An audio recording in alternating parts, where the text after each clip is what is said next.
The Sawmill accident. Vincent Farley lived in the country, working at the local sawmill in his community. He never missed a day of work and was always on time. Unfortunately, one night, he stayed up late drinking with some friends and went to work with a hangover and still felt the effects of the alcohol since he had never been drinking before.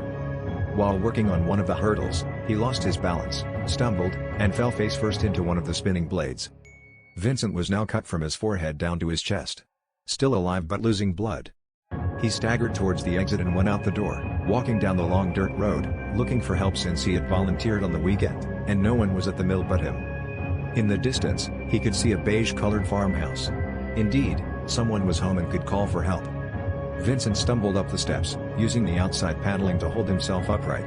Raising a trembling hand, he knocked on the wooden screen door before falling onto the porch. Inside, the loud thud from outside alerted the couple who lived there. Rosie opened the front door, letting out a terrified scream. Before she was the injured and bleeding Vincent, looking over her shoulder to her husband, her voice quivering, she yelled, "Call the doctor."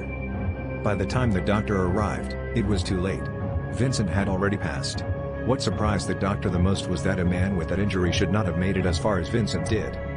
Too bad he had lost too much blood. After some time, Rosie and her husband heard noises of someone walking up the steps onto their porch, knocking on the screen door, and then falling with a thud. Flicking on the porch light, she peeked out the window to see nothing. "It must be Vincent," Guard mumbled as he looked at Rosie from above his newspaper. She paled at the thought of her home becoming haunted but knew her husband was right. After all, this was the last place Vincent had been before he passed away, and he was only looking for help. Help that came too late.